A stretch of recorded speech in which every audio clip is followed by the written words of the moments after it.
Reborn back in 1977, I started with a home bare to the walls, my wife starving with a waxy yellow face, and my twin daughters so thin they looked like bean sprouts. I didn't have a single cent in my pocket and even owed 50 yuan in gambling debts. Everyone thought I, Yu Guanshan, was still that good-for-nothing loser. But I pushed open the door and entered the greater Xing'an range, blowing apart the head of a 300-gene wild boar with a single shot. The day I dragged back a mountain of meat to the village, the whole village exploded. My name is Yu Guanshan, nicknamed Old Madman. That's what everyone in the village calls me. No one remembers my real name. Only in my dreams does that woman who died on a snowy night 40 years ago call me softly and gently, Guanshan. My wife, Shin Qingqiu, was so beautiful she looked like she'd stepped out of a painting. And there was a pair of twin daughters, Niu and Tang, as soft and adorable as glutinous rice dumplings. But they all died by my hand. That year I was 22, a notorious hooligan in all the surrounding villages. In 77, every family was dirt poor. My Shin family was even poorer, so poor that even mice would leave in tears after coming in. Shin Qingqiu was the daughter of a capitalist family that had been sent down. I once saved her father's life, and to repay the favor, the Shin family married their beautiful daughter to me. She never complained, managing our broken home. A year later, she gave birth to Niu and Tang. But I was no better than a beast. I got addicted to gambling and even lost the family's egg-laying hen. That winter was bitterly cold, and the family ran out of food. I gambled until I saw red, then borrowed another 50 yuan from Wang Taizhu and lost every last bit of it. I hid from my creditors for several days and didn't come home. When I finally returned, the door was wide open. Shin Qingqiu was holding the two children, covered with that ragged quilt so thin it let light through, and their bodies were already stiff. That year, Niu and Tang were only 3 years old. That scene tormented me for my entire life. Mom, Niu's tummy is so hungry. Tang's tummy is hungry too. When Dad wakes up, he'll hit people. He won't. Daddy's in a good mood today. I suddenly snapped my eyes open. A house bare to the walls, wind leaking through the walls. This voice, this scene, they were far too familiar. I turned my head stiffly. By the square table with one leg missing and propped up with bricks, 3 figures, one big and 2 small, were huddled together. I opened my mouth, and my voice was young and strong. Qingqiu, Tang, Niu. I slapped myself hard across the face. It hurt. This wasn't a dream. I had really come back. With a smack, the mother and daughters jumped in fright. Shin Qingqiu's face turned pale, and she instinctively shielded the children behind her. Guanshan, I really didn't hide any money. There isn't a single cent left at home, and that little bit of cornmeal. Dad, don't hit Mom. Niu won't eat anymore. Niu isn't hungry. Tang isn't hungry either. Dad, don't hit Mom. The 2 little girls poked their heads out from behind their mother, their big eyes full of terror, tears streaming down. My heart felt like it was being cut by knives. What kind of damned beast had I, Yu Guanshan, been before? In this village that valued sons over daughters, I never thought of selling my daughters. But whenever I was in a bad mood, I either beat or cursed these 3. Because she hadn't borne me a son, Shin Qingqiu always felt she owed me, and she was always gentle and soft-spoken. Qingqiu, Niu, Tang. Barefoot on the icy mud floor, I stumbled and rushed over. Niu let out a shriek and shut her eyes. Tang covered her eyes with her little hands. Shin Qingqiu closed her eyes in despair, ready to receive the falling fists. I pulled the 3 of them tightly into my arms. I'm sorry. I buried my head in her frail shoulder, my tears soaking her cotton jacket patched over with patch after patch. I really deserve to die. Shin Qingqiu froze. In 4 years of marriage, even when I was dead drunk, I never held her, much less cried while apologizing. Guanshan, are you feeling unwell somewhere? I raised my head and looked at this sallow yet still delicate face. It's heartache. I reached out to hold the children. Niu, Tang, come to Daddy. The 2 girls desperately burrowed into their mother's arms, their little hands clutching her clothes tightly. No. It felt as if my heart were being clenched hard by someone. Shin Qingqiu quickly picked up the chipped black pottery bowl on the table, her hands still trembling. The food is ready. Eat first. I looked over. A bowl of soup so thin you could see your reflection in it, with a few blackened rotten cabbage roots floating in it, and a tiny bit of coarse yellow corn grits settled at the bottom. This was the rations for a family of 4, and in front of them, there was only one empty bowl. On this day in my previous life, I thought the food looked like pig slop, smashed the bowl, and went out gambling, which eventually caused a tragedy. How could this be fit for people to eat? I said chokingly. Shin Qingqiu thought I was going to smash it again. There's really no grain left at home, just these few cabbage roots. Don't smash it. If you do, there will really be nothing left. I pressed down on her hand and pushed that bowl of soup in front of them. I'm not hungry. I walked to the water jar, broke the thin layer of ice, scooped up a ladle of icy water, and gulped it down. As the icy water went down my throat, the foul haze in me seemed to be driven away as well. After drinking, I walked to the corner of the wall. There was a pile of torn fishing nets, a rotten back basket, and something as black as a fire poker. It was a Soviet-made No. 16 single-barrel shotgun. The stock and handguard were cracked and wrapped with black tape, and the barrel was covered in rust. I reached out and gripped the barrel. The familiar feel made my hand stop trembling. What are you going to do? Shin Qingqiu's face turned deathly pale. That's something Grandpa left behind as a keepsake. You can't sell it. I'm not selling it. I found a rag and scrubbed hard at the rust on the gun's action. Boil water. Boil water. Scrub the pot clean and boil a big pot of water. I skillfully broke open the barrel and checked the rifling against the light. Before dark, I'll bring back meat. Meat? Shin Qingqiu was even more confused. At that moment, the courtyard gate was kicked open violently. You Guanshan, when are you going to pay back the 50 yuan you owe me? Wang Taizhu. Shin Qingqiu closed her eyes in despair. I said nothing and felled out a small iron box from the bottom layer of the broken cabinet. Half a bottle of damp black powder, a small handful of iron shot, and 2 slug shells that hadn't been crimped tight. My hands moved quickly. Pour in the powder, tamp it down, add the iron shot, seal it. Without a loading tool, I just rammed it hard with the end of a chopstick. 3 men in sheepskin coats barged in. Wang Taizhu carried a pick handle, and his eyes made a lecherous sweep over Shin Qingqiu. Where's the money? With my back to them, I loaded the last shell. No money. Then we'll start taking things. Come on, boys, get moving. There must be good stuff in that box. 2 men strode over.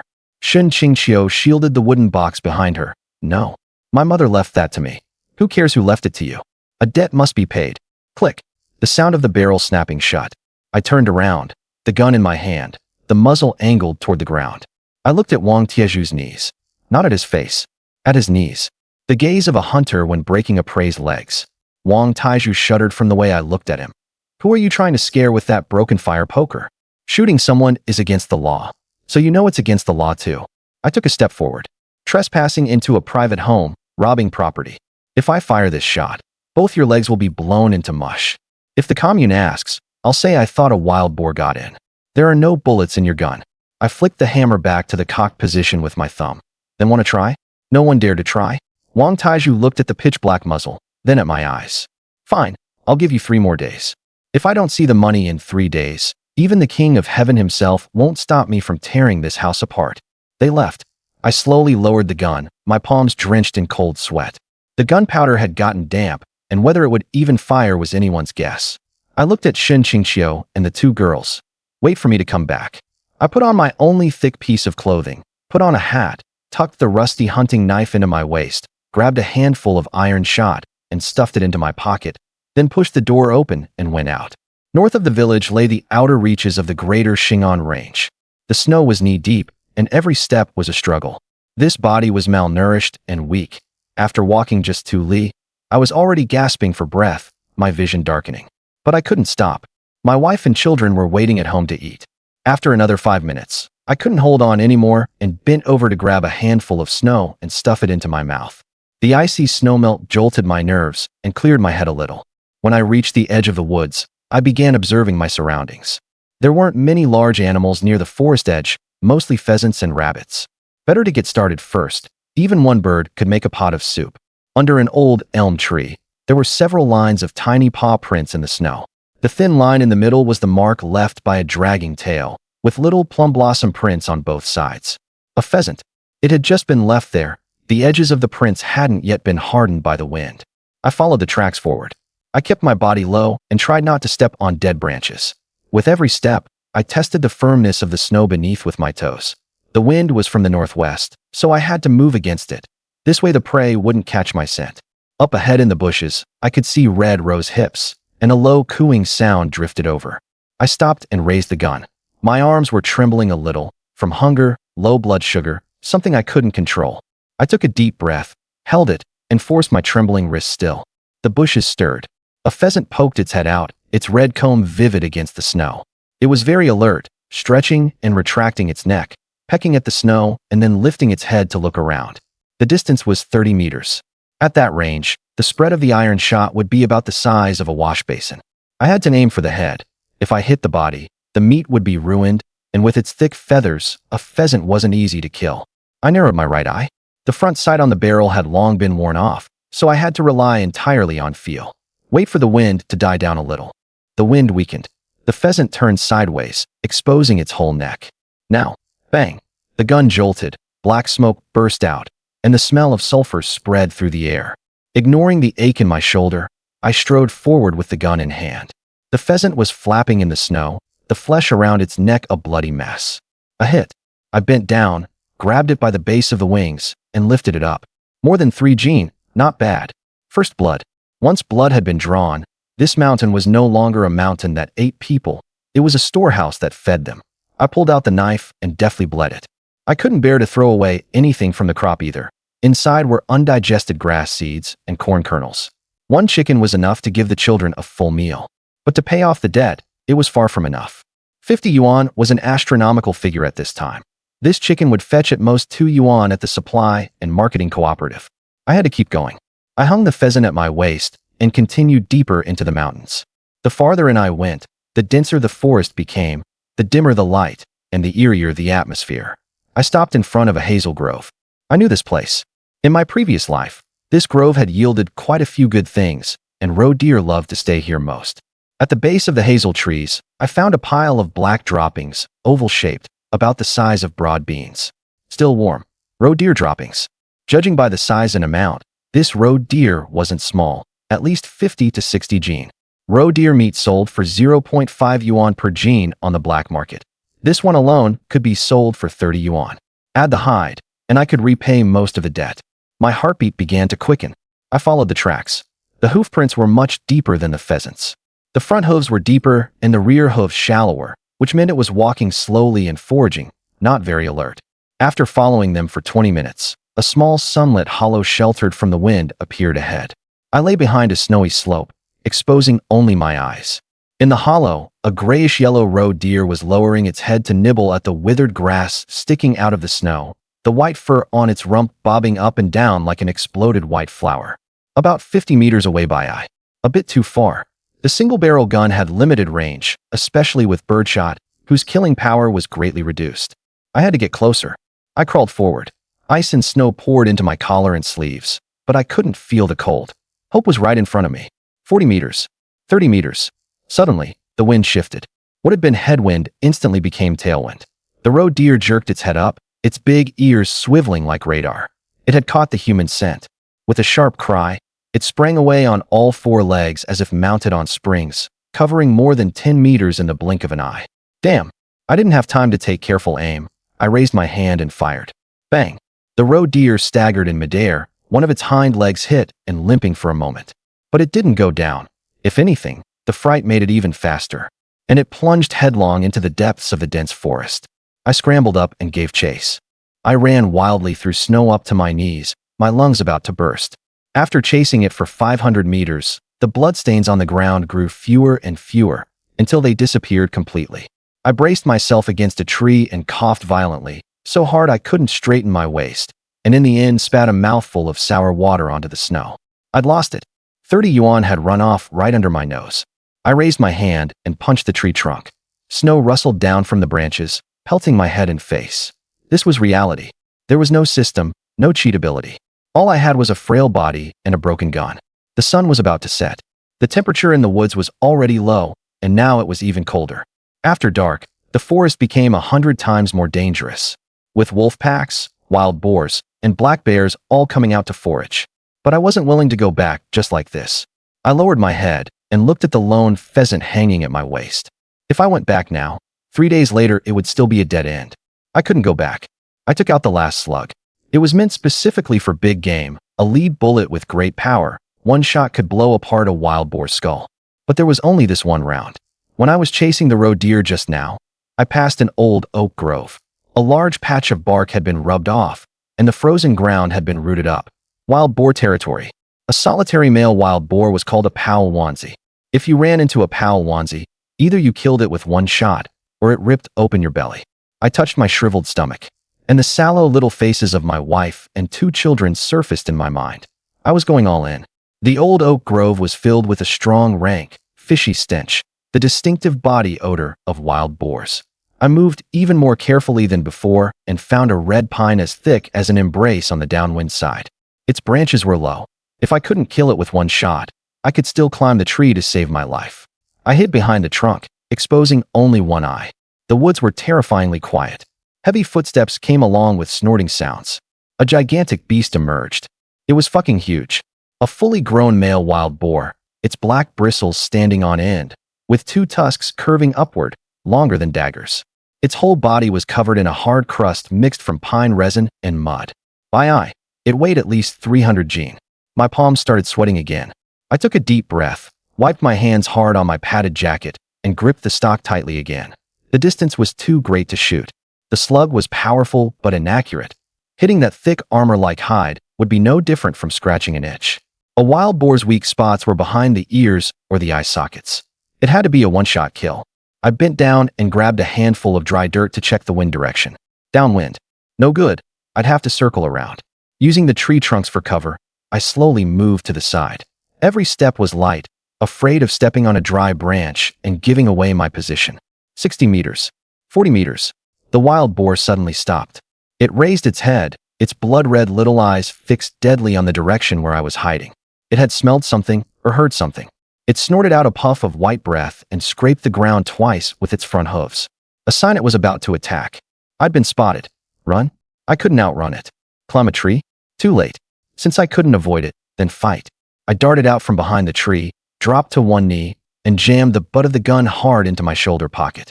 This stance was the steadiest. Seeing a person, the wild boar let out a deafening roar. With its head lowered, like a black tank, it kicked up a skyful of snow and charged straight at me. 20 meters. I could see the white foam hanging from its mouth, could see the filth on its tusks. The immense pressure was suffocating. But I didn't fire. I was waiting for the killing distance. I only had one chance. 10 meters. That ugly big face loomed larger and larger before my eyes. Now. Die. Bang. The gunshot was 10 times louder than when shooting pheasants. The huge recoil slammed me backward, and I fell onto my butt in the snow. The boar's head jerked sharply to the side, and its massive body kept lunging forward for momentum, sliding past my leg and smashing hard into the big tree behind me. The tree, as thick as a bowl's rim, snapped with a crack. It rolled twice and collapsed to the ground, all 4 legs twitching violently. There was a bloody hole the size of a teacup mouth at its left eye socket. Hit. The slug had pierced the eye socket and churned its brains to pieces. Ignoring the sharp pain in my shoulder that felt like it was broken, I scrambled over. The pig was down, but that didn't mean it was dead yet. If it swung back with a tusk now, it could gut me open. I pulled out the hunting knife, gripped the handle with both hands, and drove it with all my strength into the artery beneath the wild boar's neck. The blade sank into flesh, and I twisted hard. Hot blood sprayed all over my face. The wild boar let out one final low grunt. Its body jerked stiffly, and then it stopped moving completely. I collapsed beside the boar's corpse, gasping for breath. The blood on my face was hot, and the snow beneath me was cold. My heart pounded wildly, as if it were about to leap out of my throat. I won. 300 gene of meat. Not only could I pay off my debts, I could also have a fat new year. Looking at the crimson-stained snow all over the ground, I grinned silently. Tears mixed with pig blood ran into my mouth, salty and rank. It was getting dark. This big thing was too heavy to carry. After resting a few minutes, I got up and chopped a few branches. Used hemp rope to make a simple drag sled. With great effort, I heaved the wild boar onto it and tied it down, the pheasants hanging from the boar's tusks. The rope bit into my shoulders. My body leaned forward like an old ox, dragging this mountain of meat down the mountain step by step. Evening in Kaoshan was thin with cooking smoke. Shin Qingxiu stood at the courtyard gate. The sky had gone completely dark, and her heart sank little by little. Could something have happened? Could he have run into wolves? Mom, where's Dad? Nyo and Tang Tang tugged at the corner of her clothes. Shin Qingxiu held back her tears. Dad may have gotten lost. Let's wait a little longer. A dark figure appeared at the end of the village road, moving very slowly, with great difficulty. With every step, it left a deep drag mark in the snow. It was Yu Guanshan, covered in snow, his clothes in tatters. Behind him, he dragged a huge dark thing. Yu Guanshan. Shin Qingqiu stumbled as she ran over. I stopped, lifted my head, and broke into a grin. Dried blood still streaked my face, but this smile was brighter than any I'd ever worn. Wife, did you boil the water? Shin Qingqiu ran closer and saw clearly what I was dragging behind me, covering her mouth in shock. This is such a huge wild boar. I got lucky and ran into one that was blind. Her face turned deathly pale. That's a wild boar. Were you trying to get yourself killed? If anything happened to you, how would the three of us live? My heart warmed, and I took her icy hand. It's fine. I was just wandering around the outer edge and didn't go too deep. See, didn't I come back in one piece? Shin Qingqiu was about to say something more when the voices of the two little girls came over. Dad's back. Dad. Two little figures shot out from beside Shin Qingqiu like tiny whirlwinds. Watching those two skinny little calves pump so fast, my heart grew hot, and I wanted nothing more than to scoop these two little pink dumplings into my arms right away. But halfway there, the two children seemed to suddenly remember something and came to an abrupt stop, standing there timidly, 3 meters away from me. Their eyes held longing, but also hid fear. My heart ached. This was all because of the wrongs I'd done before. My eyes darted, and an idea came to me.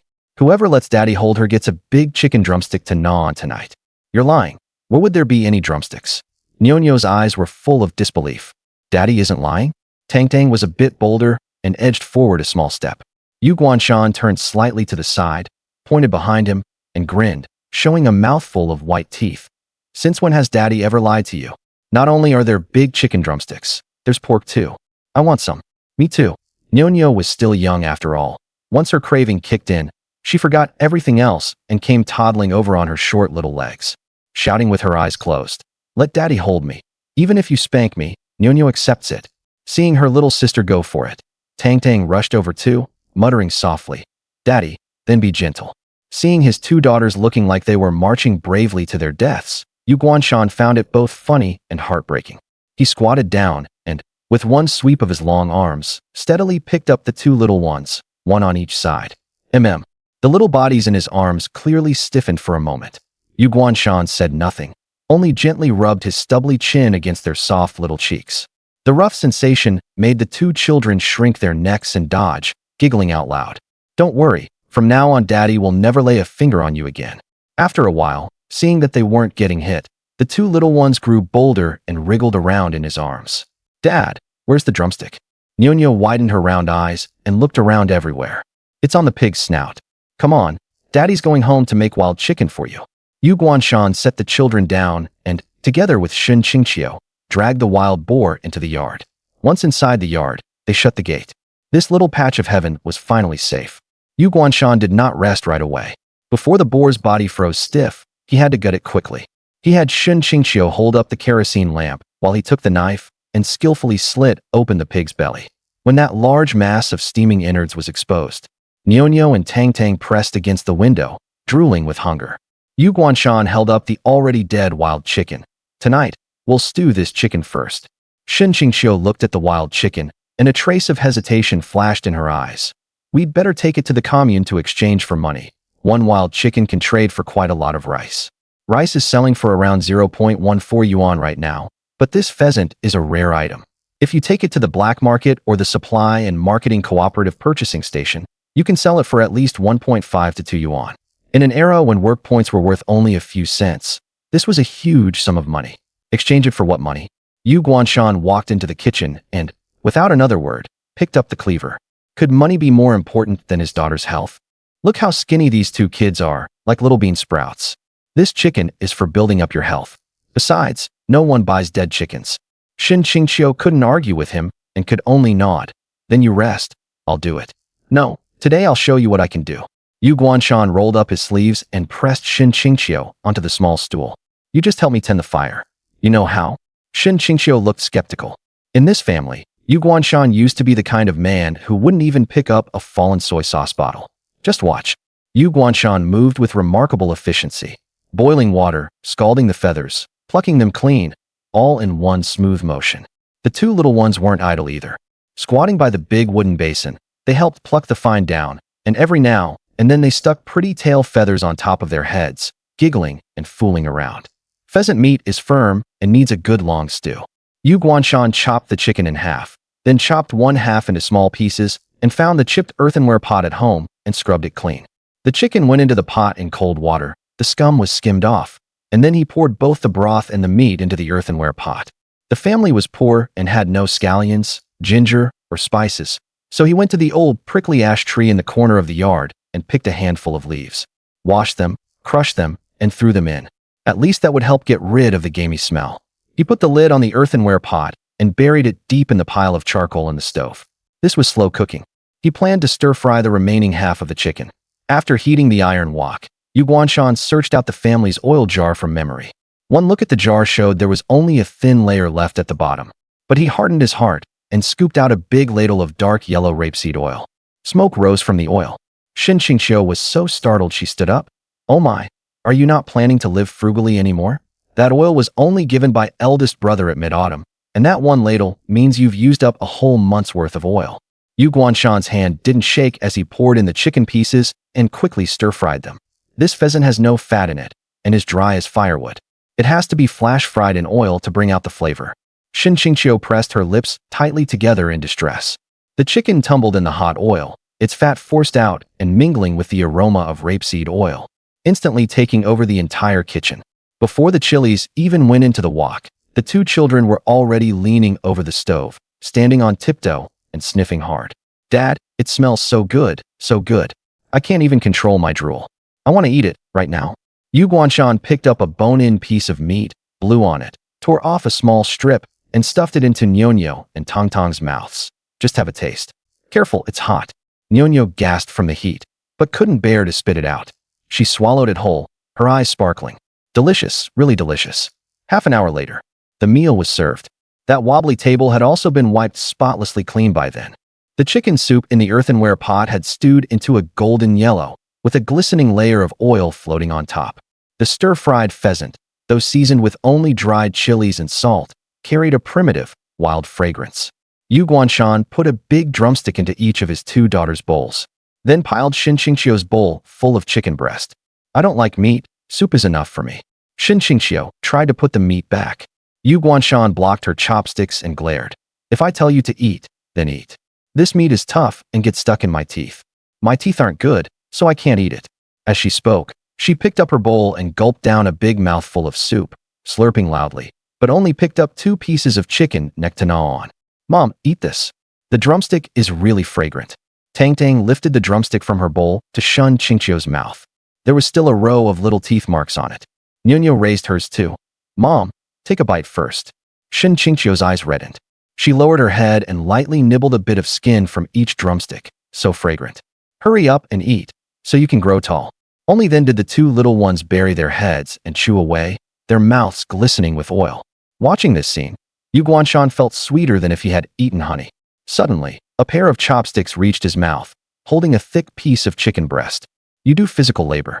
How can you not eat meat?" Yu Guanshan was stunned. Just as he opened his mouth, the 2 little ones reacted too and, afraid of being left behind, stuffed their half-eaten drumsticks toward his mouth. "Dad, eat. For Dad." Looking at the drumsticks in front of him, Yu Guanshan felt as if his throat were stuffed with a ball of cotton, hot and warm. After dinner, Yu Guanshan wrapped himself more tightly in that tattered cotton-padded jacket and tightened it, then sharpened that skinning knife. An old wild boar with hanging armor like this has extremely tough hide. If the knife isn't sharp enough, you won't even be able to skin it. He walked to the outer room, poured a little water on the whetstone, and began sharpening the knife. Shin Qingqiu had also finished washing the bowls and chopsticks. She let the 2 little ones play inside, her gaze falling on the pitch-black mountain of meat in the yard. "What are we going to do with that pig? If Wang Taizhu finds out, he'll definitely go to the commune and report you for speculation and profiteering." Without raising his head, Yu Guanshan tested the blade with the pad of his thumb. "Let him report it." He stood up. "These days, the bold eat their fill, and the timid starve to death. Go boil some more water. We'll need to scald the pig hair later." Shin Qingqiu bit her lip, wanting to say something, but in the end swallowed it back. Looking at Yu Guanshan's straight back, she turned and went to gather firewood. The old Yu Guanshan, who only knew how to drink, gamble, and beat his wife, was gone. The man now carried a fierce aura she couldn't see through, but also a steadiness that put people at ease. Yu Guanshan circled the pig once, the white breath from his mouth dispersing before his eyes. "This pig is too big. Then he found two thick wooden poles and inserted them into the gaps of the sled beneath the pig's body. Shin Qingxiu also came over to help, although she wasn't very strong. The two of them worked together and used the principle of leverage to at least turn the wild boar belly up. Next came skinning it. This was skilled work. Yu Guanshan didn't wear gloves. Once there was a layer of cloth over his hands, he wouldn't be able to judge the depth of the blade accurately. The weather was so cold that his hands were already red from the freeze, but his fingers were still as nimble as ever. The skinning knife slid in along the cut in the pig's neck, avoiding the hard pine resin-like armor and targeting the soft membrane connecting skin and flesh. A ripping sound of skin separating from meat rang out. Yu Guanshan worked quickly. With a flick and a turn of the knife tip, the whole pigskin slowly peeled off like taking off clothes. A whole wild boar hide isn't worth much. What's valuable is the bristles. He deliberately kept the row of black, stiff bristles along the spine neat and intact. This stuff is excellent material for making brushes. The supply and marketing cooperative's purchasing station buys this, and it is paid by the liang. Shin Qingxiu came out carrying a basin of steaming hot water. Where should I scald? The pig's head. Yu Guanshan pointed to that ferocious pig's head. Scald the hair on the face. 2 hours later, the yard was piled high with neatly butchered chunks of red and white frozen meat. Yu Guanshan picked out the best cut of the hind quarter and 2 tenderloins and tossed them into the water vat to keep chilled. The remaining meat, probably more than 240 jin, was all stacked neatly and packed into 2 large burlap sacks. There was also that lump of leaf lard weighing a good dozen jin or so, dazzling white, and enough to make anyone covet it. These days, leaf lard was more expensive than lean meat. Once rendered, the oil could last for more than half a year. After everything was cleaned up, Yu Guanshan went to doze for a while. He woke before dawn, warmed up the leftover chicken soup from last night, and took a few sips, then tied the sacks onto the sled, covering them tightly with dead grass and firewood, leaving only a handle exposed. He also rolled up the blood-stained pigskin and stuffed it into the back basket, and told Shin Qingxiu not to open the door no matter who knocked. Shin Qingxiu looked at him, her eyes a little red. She stepped forward and reached out to straighten the collar of his drafty cotton-padded jacket. Be careful. If you run into the red armbands, throw the stuff away and run. Don't let them catch you.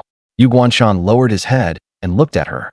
At such close range, he could see the frostbite on her face. A pretty educated youth had clearly been worn down by him into this state. Don't worry.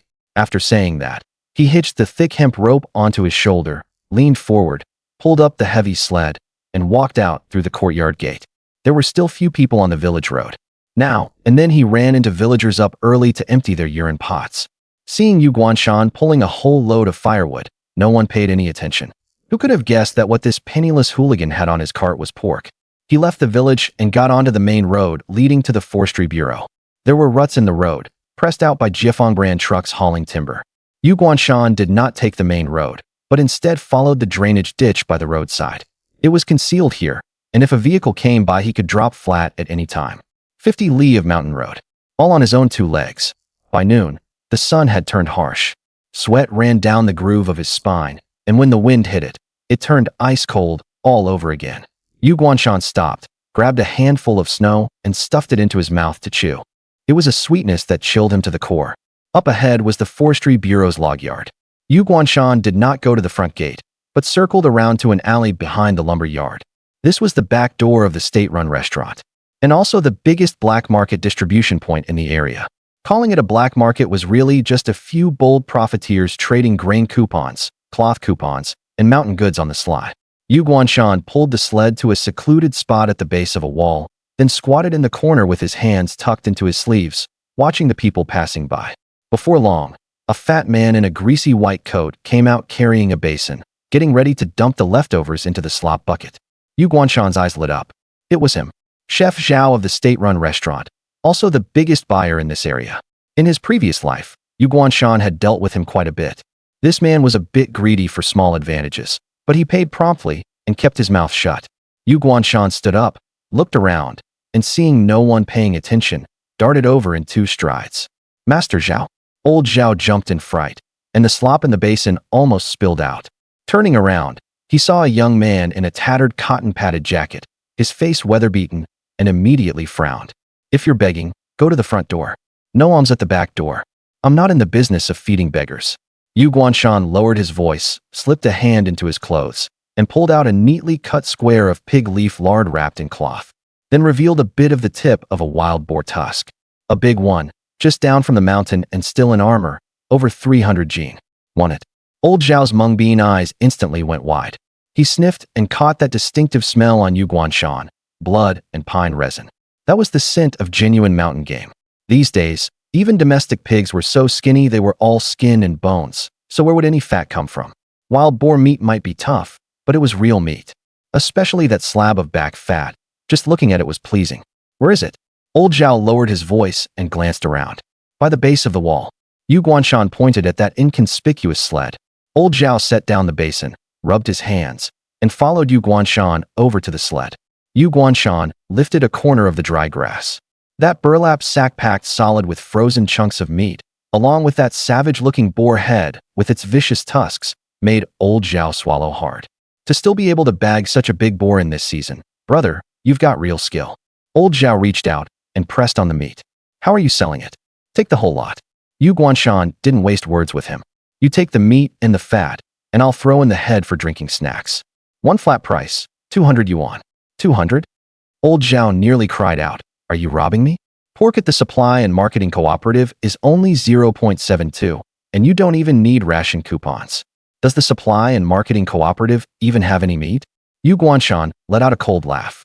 I've already asked around. It's already the 24th day of the 12th lunar month, and your restaurant's New Year pig still hasn't been approved, has it? There've been quite a few cadres and workers coming in to eat these past few days. How are you supposed to cook the dishes without meat? This wild boar meat may be a bit coarse, but meat is meat. As long as there's enough fat in it, who cares whether it's domestic pork or wild boar? He paused, staring into Old Zhao's eyes. 200 yuan. That averages out to less than 0.7 per gene, and I'm practically giving you the back fat for free. If you don't want it, I'll go ask at the logging yard canteen up front. Over there. They'll take as much as I can bring. As he spoke, Yu Guanshan moved to cover it back up with the dry grass. Hey, don't do that. Old Zhao grabbed Yu Guanshan's sleeve, smearing it with greasy hands. Little brother, you've got quite a temper. Fine, 200 it is, but we have to be clear. Heaven knows, earth knows, you know, and I know. If the red armbands come, you have to say it's a gift from visiting relatives. I know the drill. 10 minutes later, in the storage room behind the kitchen of the state-run restaurant, the meat was weighed, 245 gene. Add in the more than 10 gene of back fat, and Old Zhao had gotten a huge bargain. He pulled out a stack of crumpled banknotes from the pocket inside his undershirt. They were the largest denomination, Great Unity notes, 20 in all. Yu Guanshan took the money and thumbed through them one by one. The paper money was rough, carrying a smell of ink and sweat. But to Yu Guanshan's nose, that scent smelled better than any perfume. Real money. Not spirit money, not memories. It was hard cash that could truly buy a life. Thanks. Yu Guanshan tucked the money into his inner pocket, fastened the button, and turned to leave. Hey, brother, leave me your name, will you? Old Zhao called from behind. If you've got any more mountain goods later, like hazel grouse or bear paws or something, come straight to me. Yu Guanshan's steps paused for a moment, but he didn't look back. We'll talk about it later. After leaving the state-run restaurant, Yu Guanshan felt his steps grow lighter. But he didn't hurry back to the village. Instead, he pulled the empty sled straight to the county's supply and marketing cooperative. The place was packed shoulder to shoulder. With the new year approaching, folks from all the surrounding villages had come with the ration coupons they'd saved all year to snatch up New Year goods. Behind the counter, the saleswoman with 2 long braids was so busy her feet barely touched the ground. Her face so long she looked like everyone owed her 250 yuan. Yu Guanshan squeezed up to the counter. Comrade, I want to buy flour. The saleswoman rolled her eyes. How much? Where are your grain coupons? Yu Guanshan pulled out a household grain booklet and a few crumpled grain coupons from his pocket. He had dug them out from beneath the old cabinet at home before leaving that morning. They were the family savings Shun Qingqiu had scrimped together over the past year. Give me 50 gene of white flour. 50 gene? The saleswoman looked up and sized up Yu Guanshan in his beggar-like outfit. Look carefully. This is premium flour, 0.18 yuan per gene. Can you afford it? I can. Yu Guanshan slapped down 2 10 yuan notes. The money stood out especially on the glass counter. The saleswoman's expression changed. Though she was still impatient, her hands moved quickly as she started weighing the flour. The white flour was packed into a burlap sack. That fine, snow-white flour gave off the fragrance of wheat. Yu Guanshan also bought 10 jin of rice and 5 jin of salt. Then his gaze fell on a glass jar in the corner of the counter. Inside were colorful pieces of candy. They were fruit hard candies. How much is this candy? 1 cent for 2 pieces. Give me 1 yuan's worth. The saleswoman was stunned. 1 yuan? 100 candies? Yes, wrap them up. Looking at that heavy bag of candy, Yu Guanshan pictured in his mind Nunyo and Tong Tong's 2 little sallow faces, yellowed from not getting enough to eat. In his previous life, even until they died, those 2 children had never had a proper piece of candy. Then he noticed the red hair ties hanging nearby and several chi of floral cloth. Give me 2 of those red hair ties and tear off 6 chi of that pink floral cotton cloth. That was for Shin Qingqiu and the children. Shin Qingqiu's padded jacket was patched over with patch upon patch. It should have been replaced long ago. After buying everything, the sled was full again. Yu Guanshan deliberately tucked that bag of candy inside his clothes against his chest. His body heat warmed the candy, and the candy warmed his heart too. On the way back to the village, dusk began to fall. It started snowing again, but Yu Guanshan felt hot all over. He walked very fast. As he entered the village, he saw from a distance several people gathered at the gate of his courtyard. Yu Guanshan's heart skipped a beat. Something happened. He immediately quickened his pace, one hand instinctively reaching for the intrusion knife at his lower back. Only when he got closer did he hear Wang Taizhu shouting there. I don't believe that good-for-nothing you could have brought back anything decent. You must have stolen the production team's breeding pig. Shin Qingqiu, get out of my way. I'm the head of public security. I have the right to search. At the courtyard gate, Shin Qingqiu was clutching the doorframe tightly, a kitchen knife raised in her hand. She was trembling all over, but she didn't retreat a single step. If you dare come in, I'll chop you to death. Huh, you've got some nerve. Wang Taizhu rolled up his sleeves and was about to charge forward. Let's see who dares move. A low shout exploded in everyone's ears. Wang Taizhu froze and turned to look. They saw Yu Guanshan striding over, pulling the sled. The sweat on his face had frozen into ice crystals, and frost hung on his eyebrows. Yu Guanshan was back. The watching villagers quickly made way for him. When Wang Taizhu saw Yu Guanshan, he first felt a bit guilty, but then his eyes lit up at the sight of the bulging sacks on the sled. Well, what are you hauling on this cart? Could it be stolen goods obtained through profiteering? As he spoke, he shot a look at the 2 lackeys behind him and moved to grab the sled. Yu Guanshan didn't stop at all. He let go of the pole rope, stepped forward, and stood directly in front of the sled. Wang Taizhu, it's not even New Year's Eve yet, and you're already in such a hurry to be reborn? Cut the crap. Wang Taizhu pointed at Yu Guanshan's nose. Someone reported that you illegally bought and sold state-controlled goods. I'm going to inspect them right now. Inspect? Yu Guanshan let out a cold laugh and reached into his coat. Wang Taizhu shrank back in fright, thinking he was about to pull out a gun. But what Yu Guanshan pulled out was a stack of money. It was a stack of 10 yuan notes. He counted out 5, then added 2 smaller notes, and directly slapped them onto Wang Taizhu's fleshy face. Smack! The money didn't hurt when it hit his face, but it was loud. It was the crisp sound unique to money. 50 yuan principal, 2 yuan interest. Yu Guanshan's voice was cold and heavy. Count it clearly. Take the money and get the hell out. The banknotes scattered across the snow. The whole place fell silent. Wang Taizhu was dumbfounded. The villagers watching were dumbfounded too. Even Shin Qingqiu was stunned. 50 yuan. In those days, a strong laborer could only earn around 100 yuan a year. Yu Guanshan went out for one day and brought back half a year's wages. Could he have robbed a bank? Wang Taizhu ignored the pain in his face and hurriedly crouched down to pick up the money.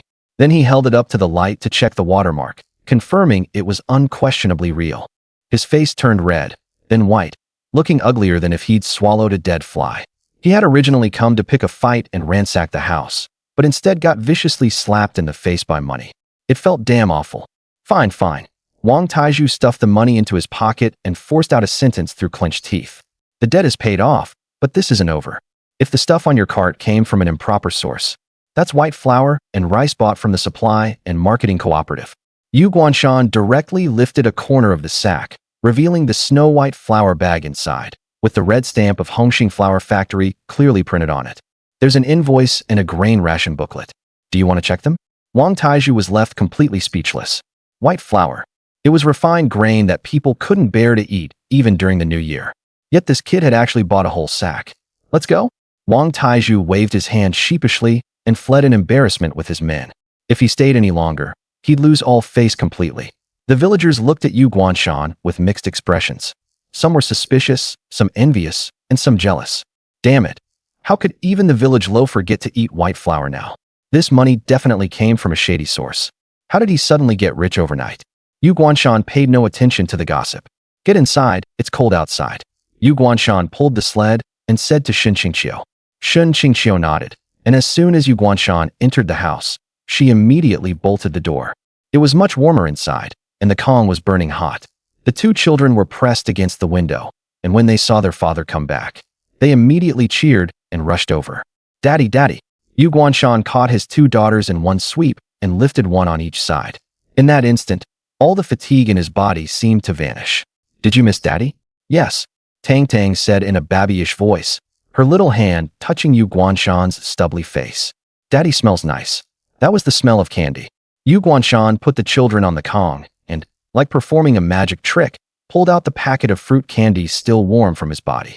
He unwrapped two pieces and stuffed them into the two little mouths. The two children's eyes instantly widened. It was the sweetest taste they had ever had in their lives. Sweet, so sweet. Nyonya was so happy that she bounced up and down on the Kong. Shen Qingqiu stood to the side, watching this scene as tears streamed uncontrollably down her face. She wasn't someone who loved to cry, but in just these short 2 days, with all the ups and downs, her heart felt like it had been on a roller coaster. Yu Guanshan walked over and stuffed that piece of floral cloth and the red hair ties into her arms. Make the children a new set of clothes, and make one for yourself too.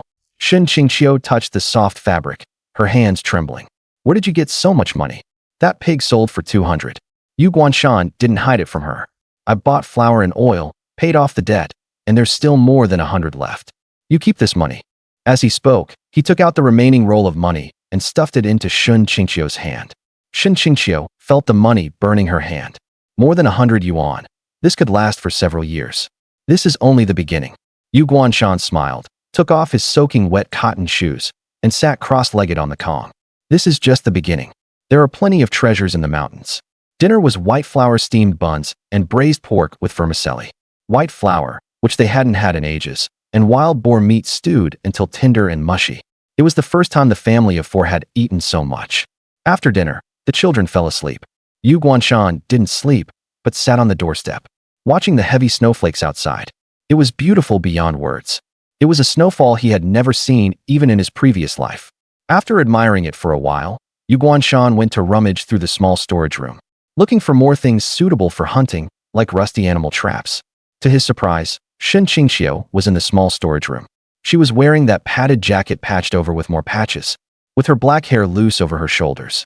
Under the kerosene lamp, her face was half hazy and half clear, beautiful and unreal. Only when he stepped closer did Yu Guanshan see clearly that she was holding a high school Chinese textbook. The pages were all curled from being flipped so much. Seeing Yu Guanshan come over, Shen Qingqiu's body stiffened, and she looked somewhat flustered. I'm not trying to read it, just putting them away. Seeing how tense she looked, Yu Guanshan was just about to ask when fragments of memory came surging through his mind. His expression froze instantly. That's right. In his previous life, he would get angry whenever he saw her reading. After Shen Qingqiu came to this small village and later married him and gave birth to 2 daughters, she had always wanted to fit into the family. But she also had dreams of her own. After marrying Yu Guanshan, she gave up her dream of taking the college entrance exam and returning to Shanghai. Still, whenever she was bored, she would occasionally read. Yu Guanshan had caught her a few times, thinking her heart had strayed and she wanted to run away. And because of that he had even hit her. Today, Shen Qingqiu had come to the small storage room to put the books away for good. But unexpectedly, Yu Guanshan saw her. In that instant, Shen Qingqiu recalled what had happened before, and fear surged up as well. She instinctively shrank back a little. Don't be angry, I'm just tidying up. As she spoke, she hurriedly put the book in her hand back. But unexpectedly, Yu Guanshan walked over and reached out to pick up the Chinese textbook. Wait. In that instant, Shen Qingqiu felt as if she had fallen into an ice cellar. Yu Guanshan himself could feel Shen Qingqiu's body stiffen. He couldn't help but viciously curse himself inwardly as a scumbag. Shen Qingqiu clenched her hands tightly and bit her lower lip. If you want to hit me, then hit me, but don't let the 2 children see. A stab of pain shot through Yu Guanshan's heart. I'm sorry. I'm sorry. If you think sorry is useless, then you can hit me. Yu Guanshan's voice was more sincere than ever before. Why you're apologizing? Shin Qingxiu could hardly believe it. Yu Guanshan nodded. The old me was a bastard. Because I was such a mess myself, I always took it out on you and the children. Now I figured it out. I have a beautiful wife and 2 lovely daughters. Not just in Liugo village. Even within dozens of surrounding villages, or even the county town, you couldn't find a wife more beautiful than you. Looking at her, Yu Guanshan said with utmost seriousness, you and the children must return to the city. Return to the city. Shin Qingxiu's eyes dimmed a little. I don't want to go back anymore. As long as our family is together, it's the same wherever we are. Yu Guanshan raised his head and looked at her deeply. No, you have to go back. Not only do you have to go back, you also have to go to college. Shin Qingxiu's body jolted, and she stared at Yu Guanshan in disbelief. You support me going to college? I was foolish before, but I won't be anymore. You're an educated person. You should go to a bigger place. I may not have education, but I have strength and skills. Tears streamed down Shin Qingxiu's face again. This was the first time she had felt respected. It was late at night. Shin Qingxiu and the children were all fast asleep. Yu Guanshan quietly walked to the outer room, cut the several gene of back fat left from today into small pieces, and put them in the pot to slowly render. He scooped out the cracklings and sprinkled a little salt on them. Tomorrow, this stuff could be a snack for the children, even more fragrant than meat. Put the rendered lard into jars. Once it solidified, it would become a snow-white jarful. After finishing all this, Yu Guanshan pushed open the door and stood in the yard. The snow had stopped. The moon had come out, casting a silver-white glow over the snowy ground. He looked toward the distant mountains. The wild boar was only the beginning. That was a stupid beast, relying on nothing but courage and brute force. A real hunter goes after those precious creatures, like sable. It was now the 12th lunar month, just when sable fur was at its best. A top-grade sable pelt had a purchasing price of 80 yuan at the supply and marketing cooperative. On the black market, it could sell for 120. That was real soft gold. But sable are clever and fast, and instead of crossing open ground, they run along the treetops. Ordinary traps couldn't catch them at all, and shooting them was even worse. If the pelt got damaged, it wouldn't be worth much. You had to use snares, and special bait at that. Yu Guanshan squatted down and picked up a piece of frozen chicken skin from the snow. Using a knife, he cut the chicken skin into thin strips and soaked them in the lard that had not yet solidified. This was bait. Sable are most greedy for the smell of fat. He checked those traps again. The springs were too loose, and the prey could easily slip free. Tomorrow he would have to make a trip to the village blacksmith shop, have them retemper them, and make a few hinge traps specially for catching small fur-bearing animals. Suddenly, Yu Guanshan's gaze froze on the snow outside the courtyard wall. There was a string of fresh footprints there. Not human. They were from a beast. The prints were light, plum blossom-shaped, circling once along the base of the wall, then lingering for a long time by the gate before disappearing into the darkness. Not a dog. A dog's prints weren't this long, nor this restrained. It was a wolf, or one of those half-wolf, half-dog hybrids, commonly known as a wolf dog. Yu Guanshan crouched down and touched that footprint. The snow hadn't hardened yet, which meant it hadn't left long ago. The thing had come, drawn by the smell of meat. But it hadn't dared come in, which meant it was either very cautious or very young, not strong enough to get over the courtyard wall. A smile curled at the corner of Yu Guanshan's mouth. If it was a lone wolf, it was trouble. But if it was a cub abandoned by the pack, then it was a heaven-sent guard dog. If he wanted to go deep into the mountains to hunt sable, manpower alone wouldn't do. He needed a dog. And not just any dog, but a good one with a keen sense of smell, able to climb mountains and weave through forests. Besides getting the ironwork done tomorrow, he'd also have to go take a look around. Yu Guanshan stood up and brushed the snow off his hands. The next day, Yu Guanshan did not sleep in. He sat in front of the stove pit and threw in a handful of dry firewood. Shin Qingxiu was dressing the 2 children. The newly bought cloth hadn't yet been made into clothes, so for now she took the cotton out of the old padded trousers, fluffed it up, and stuffed in a bit of new cotton as well, making them look a good deal fuller. Nyo and Tong Tong's little faces were flushed red by the heat, each holding a piece of cracklings in their hands, crunching away with relish. Don't just eat cracklings, drink some porridge too. Shin Qingxiu brought 2 bowls of porridge to the table, mixed with chopped pig liver inside. This was also a breakfast they wouldn't even have dared dream of in past New Year's. Yu Guanshan used a spoon to skim the last bit of oil into the jar and seal it, then moved the 2 jars of snow-white lard to a cool corner by the wall. This stuff was precious, enough for the whole family to eat for half a year. He patted the dust off his hands, untied that hunting knife from his belt, and then dug out a coil of thin iron wire and that old animal trap from the corner. Going into the mountains again. Seeing what he was doing, Shun Qingqiu set down her bowl of porridge, her eyes showing a trace of worry. You just hunted a wild boar yesterday. Shouldn't you rest a bit? With the heavy snow sealing off the mountains, it seems the commune has been cracking down on illegal hunting these past few days, saying it's to protect collective property. Yu Guanshan didn't even look up. Holding a pair of pliers, he snipped the wire with sharp clicks. That wild boar was pure luck. If we want to live well for the long haul, we have to rely on skill. This rundown house of ours will start leaking as soon as the ground thaws in spring. We need to save money to fix it. And after the new year, won't you need to buy a few review books? Those things aren't cheap. At the mention of review books, Shun Qingqiu fell silent. I'm going to. Nianyo suddenly jumped down from the Kong, hugging Yu Guanshan's leg and refusing to let go. Daddy, take me with you. I want to hunt big boars too. Yu Guanshan laughed and reached out to pinch his daughter's little cheeks, which had finally filled out a bit. With that tiny body of yours, you wouldn't even be enough to fill the gaps between a big boar's teeth. Stay home and behave. When Dad gets back, I'll bring you something that squeals. He carried Nianyo back onto the Kong and turned to go out. This time, he didn't take that single-barrel hunting gun. Instead, he carried a bundle of wire on his back, an axe in hand, and those few rusty animal traps. He had dug those out of the storage shed yesterday. The springs had gone soft and needed to be repaired by someone. After leaving the yard, Yu Guanshan didn't head for the mountains. Instead, he turned and went to the blacksmith shop at the east end of the village. Before he even went in, he heard the sound of hammering. Wang the Lame was swinging a sledgehammer at a red-hot iron billet. Even in the dead of winter, white steam rose from his body, and beads of sweat rolled down the groove of his spine. Yu Guanshan stood at the doorway without hurrying in. Only after Wang the Lame had hammered the billet into shape and quenched it did he step inside. Uncle Wang, busy? Wang the Lame tossed the hammer onto the ground, wiped his face with the filthy towel around his neck, and glanced sideways at Yu Guanshan. Well, a rare guest. What is it? Your pot springing a leak at home. Back in the day, Yu Guanshan used to sneak around stealing chickens and dogs, and he'd often swipe iron nails forged by Wang the Lame to trade for liquor.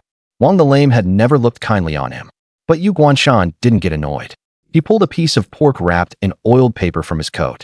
It was streaked with 3 layers of fat and lean, a full 2 jin in weight. He slapped the meat onto the chopping block. Not to patch a pot. I want to ask you, Uncle, to make a few things. Wang the Lame had originally wanted to drive him off, but when his eyes swept over that piece of meat, his Adam's apple bobbed at once. The meat was bright red in color, with a layer of fat a finger thick. It looked delicious. He swallowed, and his expression eased quite a bit. I heard from Wang Taizhu that you've struck it rich, kid. I didn't believe it. So what do you want made? I want 6 jump traps, and I also need an ice-all. Yu Guanshan squatted down and picked up a discarded automobile leaf spring from the ground. The traps have to be made from this spring steel. It's got strong tension. Grind the jaws into serrations for me, but don't make them too sharp. I want to catch them alive, not ruin the pelts. Wang the Lame was an expert. The moment he heard that, he narrowed his eyes. Catch them alive? Serrated jaws? You brat, are you trying to trap Sable? Those things are clever. Most people can't even get near them. Just trying my luck. Yu Guanshan didn't explain further. Sable was the soft gold of this region. One pelt was worth more than half a year of a regular worker's wages. But the things were crafty. And if they caught even the slightest smell of rust or human scent, they wouldn't take the bait. Fine, for the meat's sake. Wang the Lame picked up the chunk of meat and hefted it, weighing it in his hand. Come get it tomorrow. But this steel plate eats through charcoal, so you'll have to add another 1 jin of lard. Deal. Yu Guanshan agreed readily. After coming out of the blacksmith shop, Yu Guanshan didn't go home. Instead, he headed straight into the woods. He didn't take the road where he'd hunted the boar yesterday, but circled around to the mass grave near the back of the village. It was a shady place thick with scrub trees. Normally no one came here. Even ghost lights found it too cold. Last night, that string of footprints he saw outside his own courtyard wall disappeared in this direction. The footprints in the snow had already been blurred by the wind, but Yu Guanshan had a sharp eye. He could tell that although the trail of footprints was messy, there was a pattern to it. The left hind leg was always dragging on the ground. That meant it was injured. Injured and still daring to come down the mountain to sniff out the smell of meat. Bold one. Yu Guanshan muttered something under his breath. Following the footprints, he walked deeper in, 1 step deep and 1 step shallow. After walking about 2 li, an abandoned charcoal kiln appeared ahead. Half of this charcoal kiln had collapsed, revealing a dark, black opening. On the snow around the entrance were several gnawed-over bones scattered about. They looked like they belonged to wild rabbits. There wasn't much meat left on the bones either. It had all been chewed to pieces. Yu Guanshan stopped, gripping the axe in his hand. He didn't hurry in, but instead pulled a piece of pig lung from his pocket. This stuff had a strong, fishy smell and was the most effective at attracting carnivores. He tossed the pig lung 5 meters from the cave entrance, then retreated behind a large tree and held his breath. When the wind blew, the fishy smell drifted into the cave. In less than 2 minutes, there was movement at the entrance. First, 2 ears poked out, twitching warily. Right after that, a grayish-black head emerged. Yu Guanshan's pupils contracted. Not a wolf. This thing had a tuft of long fur at the tips of its ears, and its muzzle was a little shorter than a wolf's. Its eyes weren't pure green either, but tinged with amber. The fur all over its body had a bluish cast, as if coated with a layer of frost. This was a wolf dog, a breed crossed from wolf and dog. It had both the ferocity of a wolf and the loyalty of a dog. But if this thing's wild nature wasn't tamed, it was even more dangerous than a wolf. The wolf dog was very thin, its ribs sticking out one by one. On its left hind leg hung a rusty wire snare, already embedded in the flesh, constricting the leg until it was swollen like a big radish, the wound suppurating and oozing yellow pus. It had clearly been trapped by this snare and had forcefully broken the wire to escape. The wolf dog caught the scent of the pig lung, and its stomach let out a rumble. It stared at that piece of meat but didn't dare rush over immediately, instead lifting its head to look around. Its nose twitched, catching the scent of where Yu Guanshan was hiding. Woof! It whipped its head around, bearing a mouthful of white teeth and letting out a low growl toward the tree. The fur on its back bristled like steel needles. That was the posture of something ready to fight to the death. He'd been discovered. Yu Guanshan didn't hide either. He stepped directly out from behind the tree. Don't make a fuss. It won't help even if you do. He tucked the axe back at his waist and stood in the snow with empty hands. When the wolf dog saw the person come out, its body tensed even tighter. Although it could only put force on 3 legs, that fierce, baleful aura hadn't diminished in the slightest. It lowered its body. A sound like rolling thunder came from its throat, ready at any moment to pounce and tear out Yu Guanshan's throat. Yu Guanshan merely looked at it quietly. This gaze was not provocative, nor was there any fear in it.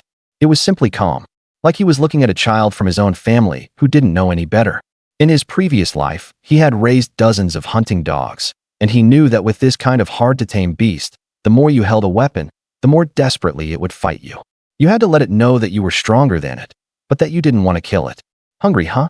Yu Guanshan pulled another piece of fatty pork skin from his pocket and tossed it over. The pork skin landed by the wolf dog's feet. The wolf dog was startled and jumped back a step, nearly falling over.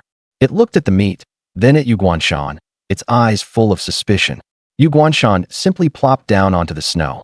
He crossed his legs and even let his eyes close halfway, looking completely defenseless. This was a gamble that the beast was starving. 1 minute, 2 minutes. The cold wind howled. Wolf dog finally couldn't withstand the burning hunger in its belly. It cautiously edged 1 step forward, its eyes fixed firmly on Yu Guanshan. Seeing that Yu Guanshan really didn't move, only then did it suddenly snatch up the piece of pork skin and gulp it down. It didn't even chew. After eating, it didn't leave, nor did it pounce. Having gotten a taste of the benefits, it knew the person in front of it was a granary. Yu Guanshan opened his eyes and pulled out the hemp rope he had prepared long ago from inside his coat, making a slip knot. Full now? If you're full, it's time to work. He stood up, holding the noose in his hand, and pressed closer step by step. Wolf dog sensed the danger and had just started to bare its teeth when Yu Guanshan suddenly let out a thunderous shout. Sit down. That voice was like a thunderclap, carrying the killing aura of a man who had rolled through piles of corpses. Wolf dog was startled by the roar and instinctively tucked its tail. This was an animal's instinctive submission to an apex predator. In the instant it was stunned, the noose in Yu Guanshan's hand flew out as if it had eyes, accurately looping around its neck. A woo. Wolf dog came to its senses and struggled madly, dragging its injured leg as it tried to bite through the rope. But how could Yu Guanshan give it the chance? He yanked the rope tight with both hands and braced his feet, using his body weight to pin it down completely. Behave yourself. Move again, and I'll kill you. He suddenly tightened the rope, choking Wolf dog until its eyes rolled back and it couldn't breathe. They remained locked like this for 5 minutes. Wolf dog finally ran out of strength and collapsed on the ground, panting heavily. The ferocity in its eyes faded and turned into pleading. It had submitted. Faced with absolute power and food, it chose to stay alive. Yu Guanshan loosened the rope a little, walked over, and planted one foot on its head to stop it from suddenly attacking, then crouched down to check the injury on its leg. The wire had cut in deep, almost to the bone. Bear with it. Yu Guanshan pulled out the hunting knife and hooked the tip under the rusty wire. Snap! The wire was cut. Wolf Dog convulsed all over from the pain and let out a miserable cry. It turned its head, trying to bite, but Yu Guanshan slapped it on the forehead. Don't move. Yu Guanshan grabbed a handful of snow and vigorously rubbed the festering wound, squeezing out the pus and blood. The icy snowmelt could both stop the bleeding and ease the pain. After cleaning the wound, he reached out and tore a strip of cloth from the lining of his padded jacket and wrapped it tightly around the leg. There, this life is counted as saved. Yu Guanshan patted its head, stood up, and led it by the rope. Follow me from now on, and you'll have meat to eat. Wolf Dog seemed to understand, or maybe it was truly exhausted. It stood up and took 2 tentative steps, discovering that the restraint on its leg was gone. Though it still hurt, it finally dared to put weight on it. It looked back at the shabby charcoal kiln it had lived in for a long time, then looked at the figure ahead. Lowering its tail, it limped after him. On the way back, Yu Guanshan also picked up some honey. It wasn't much, but it would be very useful to him. Yu Guanshan didn't go straight home. Taking a wolf dog back with him might frighten the 2 children. Instead, he tied Wolf Dog beside an abandoned haystack outside the village and tossed it another piece of meat. Wait here. I'll come get you tonight. After returning home, Yu Guanshan began preparing the big gear for going into the mountains. Sables were not like wild boars. Wild boars relied on strength. Sables relied on brains. Sables liked to run along fallen tree trunks. This is called zedesheng, which means taking the high road rather than the low one. It's very curious and also greedy. Yu Guanshan found a piece of pigback fat cut off yesterday and chopped it into nail-sized bits. Then he took out the honey he had just gotten. Honey mixed with lard was far more effective than chicken skin. That smell, even a sable couldn't resist it. Even immortals would descend to earth if they caught a whiff. Besides bait, he also had to make snares. The trap clamps weren't ready yet, so Yu Guanshan temporarily used the most primitive method and made a deadfall. This was a trap that used the weight of wood to crush prey to death, requiring no iron tools and using only materials found on the spot. In the afternoon, the sky was gloomy, as if it was going to snow again. Carrying an axe on his back and bait and thin iron wire in his pocket, Yu Guanshan entered the mountains once more. This time, he went deeper into the core area of the Korean pine forest, what the locals called Old Black Mountain. The woods were so quiet it was unsettling. Yu Guanshan walked very slowly. He was looking for sable trails. Sables have fixed patrol routes, usually following ridgelines or old forest along the riverbanks. It wasn't until he came to a huge fallen Korean pine that Yu Guanshan stopped. No one knew how many years this tree had been down. Its trunk was covered in moss and snow. The trunk stood about 1 meter above the ground, like a natural bridge. There were no footprints in the snow, but on the snow atop the trunk was a faint shallow mark. It was very slight. If you didn't look closely, you'd never notice it. It was the trace left by a sable's long tail sweeping past. This was the spot. Yu Guanshan set down his back basket. He climbed onto the fallen log and used his axe to chop a small notch in the middle of the trunk. Then he cut a 2-meter-long stick, sharpened one end, and made a trigger stake. He placed a piece of bait in the notch, then used the thin iron wire to make an extremely delicate mechanism. As soon as the sable went for the bait, it would trigger the mechanism, and 100-gene logs suspended above would come crashing down. This kind of trap was called heaven collapsing and earth caving in. Yu Guanshan made 5 such traps in one go, placing them in different spots within a radius of 2 li. By the time he finished the last one, dusk had already fallen. Just as he was about to head back, Yu Guanshan suddenly stopped. He whipped around and looked toward a patch of brush on the left. There was a string of footprints there, human footprints, and they were fresh, covering the tracks he had left on his way in. Someone was following him. Yu Guanshan's gaze instantly turned cold. In these deep mountain woods, tailing a hunter was a major taboo. Either they wanted to steal the prey, or they wanted his life.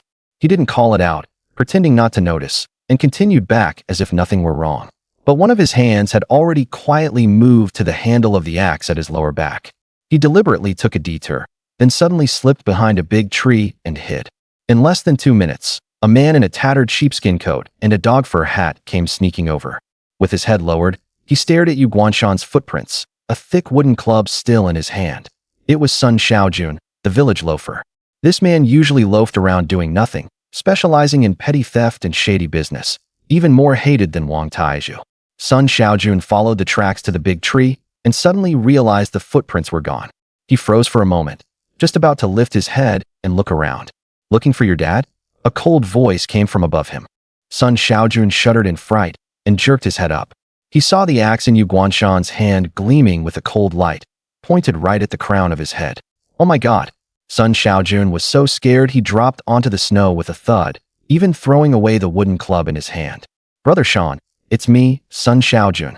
Yu Guanshan stepped closer and closer to Sun Xiaojun, patting his face with the axe. The cold touch of the iron almost scared the piss out of Sun Xiaojun. "Why were you following me?" "I wasn't doing anything." Sun Xiaojun stammered. "I just saw you go into the mountains and figured I might be able to tag along and pick up some leftovers." "Pick up leftovers?"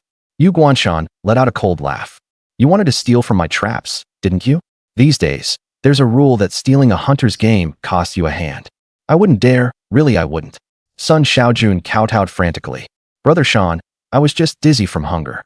My family has run out of food." Yu Guanshan stared at him for a long while. Though Sun Xiaojun was bad news, he was timid. "Scram." Yu Guanshan put away his axe. "Stay far away from my line from now on. If I see your footprints near my traps again, I'll hang you up like a wild boar and bleed you out, got it?" "Got it, got it." Sun Xiaojun scrambled away in a panic, not daring to look back. Yu Guanshan watched his retreating figure and spat. "That's human nature. When you're poor, nobody gives you the time of day. But once you have meat, all kinds of riffraff come crawling out. Looks like I need to bring that wolf dog home soon to guard the house." Early the next morning, Yu Guanshan first went to the blacksmith's to pick up the trap, then went to get the wolf dog. After a night's rest, the wolf dog looked much better. When it saw Yu Guanshan coming, although it didn't wag its tail, it still stood up and let out a low bark. It knew its meal ticket had arrived. Yu Guanshan tossed it a corn bun and led it into the mountains. With a dog, things became much more efficient. Although the wolf dog's leg had not fully healed, its nose was keen. It didn't need Yu Guanshan to guide it, and could directly sniff out where there were living creatures. They reached the first trap. Empty. The bait was still there, but frozen hard. The second one. Empty. The bait had been pecked at by birds. Yu Guanshan was unsure. This sable was too hard to catch. In his previous life, he had studied under the old head hunter for 3 years before graduating. They reached the third trap, in front of that huge fallen log. From a distance, Yu Guanshan saw that the deadfall log had dropped. Something caught. His heart started racing, and he hurried over. Under the deadfall log was a purplish-brown lump. It was a marten, but unfortunately, it was a yellow-throated marten, commonly known as a honey dog. Although this thing was also a marten, its fur was coarse and not worth much, maybe 10 yuan at most. And this honey dog wasn't fully dead yet. It was still baring its teeth and glaring fiercely at Yu Guanshan. Yu Guanshan was a little disappointed, but something was better than nothing. He knocked the honey dog unconscious with one blow and tossed it into his back basket. At least it was still meat. He kept going. The fourth trap. Empty. Only the last one remained. Yu Guanshan's heart sank. It seemed his sable fortune hadn't arrived yet. The last trap was set at the boundary between a pine forest and a birch forest. Before they even got close, the wolf dog suddenly stopped. The hair on its body stood on end, and a rumbling growl came from its throat. It stared in the direction of the trap, looking both excited and wary. Yu Guanshan's spirits lifted. There's something there. He ran over for a look and immediately sucked in a cold breath. Beneath the deadfall log was a small animal with glossy black fur all over, with only a tuft of white hair on its throat. It had not been crushed to death, because the deadfall log had gotten caught on a nearby branch, leaving a small gap, and had only pinned one of its hind legs firmly. It was struggling desperately, letting out shrill squeaks, its cries piercing. Against the snow, its fur was black with a purplish sheen, sleek and glossy, without a single stray hair. A top-grade sable. And it was alive. Yu Guanshan was so excited his hands were trembling. A live sable has the best fur color. If it dies and freezes overnight, the fur color turns dull. If this pelt were taken to the black market, it wouldn't go for less than 150 even if he met someone who knew its value. But he didn't dare reach out and grab it directly. A sable has sharp teeth and a pointed mouth. If it bit him, it could even take off a finger. He took off his cotton-padded jacket and suddenly threw it over the sable. The sable frantically tore and bit inside the clothing. Through the jacket, Yu Guanshan felt for its neck and squeezed hard. The sable's body jerked stiffly, and it passed out. He couldn't bear to kill it. If he brought it back alive to be processed, the pelt would be even more perfect. He carefully put the sable into a specially made cloth bag and tied the opening tight. Yu Guanshan let out a long breath, feeling as if every pore in his body had relaxed. On the way home, leading the wolf dog and carrying the sable on his back, he was in better spirits than ever before. As he passed the village entrance, he happened to run into a few women drawing water by the well. "Oh, Guanshan, you're back? What did you catch today?" Yu Guanshan smiled, but said nothing, only patting the basket on his back. "You don't flaunt your wealth. That was the rule." When they got home and entered the yard, Shen Qingqiu was startled by the wolf dog. "Is that a wolf?" "It's a dog, a fine guard for watching the house and yard." Yu Guanshan tied the wolf dog by the doghouse that had long been set up beside the courtyard gate. "From now on, if I'm not home and anyone dares break in, it can tear that person's leg right off." After entering the house, Yu Guanshan placed the cloth bag on the com. "Look." He opened the mouth of the bag, revealing the sable inside, still unconscious. That blackish-purple fur, under the kerosene lamp, flowed with a satin-like sheen. Although Shen Qingqiu knew nothing about hunting, she could tell this thing was precious. She reached out, wanting to touch it, but didn't dare. "Is this a sable?" Even her voice was trembling. "I heard this thing is extremely valuable. This is what's called soft gold." Yu Guanshan's eyes gleamed as he sat cross-legged at the end of the com, with the big honey dog he had just brought back placed in front of him. This thing was already frozen stiff. He didn't rush to skin it, but first pressed a hot towel against the marten's belly and the armpits of its limbs. The moment the steaming hot towel was laid over it, a strange smell spread out. It was the rank scent unique to wild animals, mixed with the smell of pine resin. "The smell is strong." Tuck the children's quilts in tighter. Without even lifting his head, Yu Guanshan rubbed the skinning knife in his hand against the whetstone 2 more times. Hearing this, Shen Qingqiu hurried to tuck the corners of the 2 girls' quilts in tightly. Nyo didn't sleep very tidily, and one little leg was sticking out. Shen Qingqiu tucked her little foot back in, then affectionately stroked that warm little cheek. "Can this one be sold for money too?" Shen Qingqiu turned around and watched what Yu Guanshan was doing with his hands. Honey dog fur isn't worth much. The hair is coarse, and the underfur isn't thick either. At most, the supply and marketing cooperative would give 8 or 10 yuan for it. With a flick of his wrist, Yu Guanshan drew the knife tip along the root of the marten's hind leg. "This meat can be traded for 2 jin of good liquor, or for ration coupons we can't otherwise get." As he spoke, he kept working his hands with force. Skinning this kind of thing requires paying attention to stripping it like a tube. You can't slit open the belly. You have to start from the hind legs and peel the whole hide downward like taking off a sock. A hide skinned this way is called a tube pelt. If there's no tear in it, the price can be a bit higher. As for that truly valuable sable, it was currently locked in a cage Yu Guanshan had temporarily woven from wire, placed on top of the dish rack cabinet in the outer room. That was the safest place in the whole house. Rats couldn't bite it, and cats couldn't reach it either. The little thing wasn't making a fuss now. It had curled up into a ball of black fur.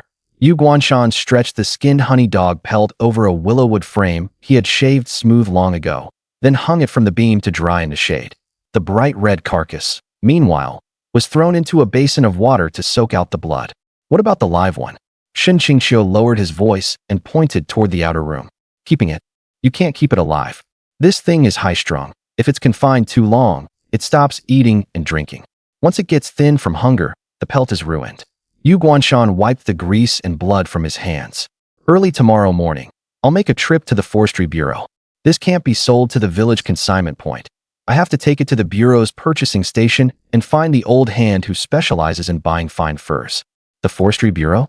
That's 50 li away." Shen Qingqiu felt a bit distressed. "Going on one of those trucks that haul logs? Saves money." Yu Guanshan blew out the lamp.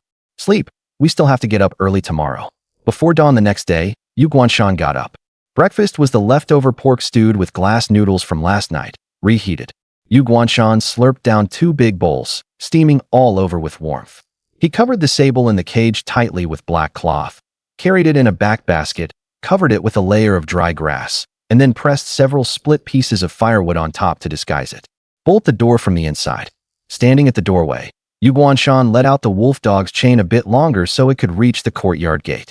This dog is wary of strangers. If anyone dares push the door open, it really will bite. "Don't stop it." Shen Qingqiu nodded and tucked 2 freshly boiled hot eggs into Yu Guanshan's arms. "Eat them on the way, and come back early. Yu Guanshan nodded and strode out of the village. At this hour, few people in the village were up yet. Only a few chimneys were sending up bluish smoke from the morning cooking fires. Instead of taking the main road, he followed the small path along the edge of the woods and made his way all the way to the loading point at the log yard. Several Jiefeng brand large trucks were parked there being loaded with timber. Huge Korean pine logs were hoisted up by the winch and slammed into the truck beds with a thunderous crash. The drivers wore thick sheepskin coats and lei feng hats, huddled around a fire warming themselves and smoking. Yu Guanshan walked over and pulled out a pack of Dashengchen cigarettes from his pocket that hadn't been opened yet. These cigarettes cost 35 cents a pack, considered good cigarettes in the countryside. Driver, heading to the bureau? Let me hitch a ride. He skillfully handed out cigarettes all around, and finally stuffed the remaining half-pack straight into the pocket of the driver, who looked like the leader. The driver was a bearded man. He squeezed the cigarette pack in his pocket and gave Yu Guanshan a sidelong look. What V you got on your back? Not contraband, is it? Homemade smoked cured meat. Going to the bureau to visit relatives. Yu Guanshan's expression didn't change. Get on, sit in the back. The cab's full. The driver waved his hand. The back it is. Yu Guanshan climbed onto the high pile of logs, found a gap out of the wind, and tucked himself into it. The truck set off. After 2 hours of bumping along, it reached the forestry bureau. This place was much more prosperous than Liugo village. Broad cement roads, neat rows of red brick apartment buildings for employees on both sides, and stirring songs blared from the loudspeakers. On the street, workers riding bicycles wore blue workwear made of labor cloth, each one holding their head high and chest out. Yu Guanshan jumped down from the truck, patted the wood chips off himself, and headed straight for the Forestry Bureau's materials purchasing station. He knew this place well. In his previous life, it was here that he had sold countless precious pelts dirt cheap to middlemen. And in the end, all the money was turned into liquor. The purchasing station's front doors stood open, and inside was a strong smell of raw hides mixed with mothballs. The counter was high, and behind it sat an old man wearing reading glasses, holding a magnifying glass and examining a fox pelt. Yu Guanshan didn't hurry over. At the doorway, he stamped the snow off his feet, set down the back basket, and lifted away the dry grass and black cloth. After the long, bumpy ride, the sable in the cage was a little listless, but the moment it saw the light, it immediately bared its teeth and let out threatening ha-ha sounds from its throat.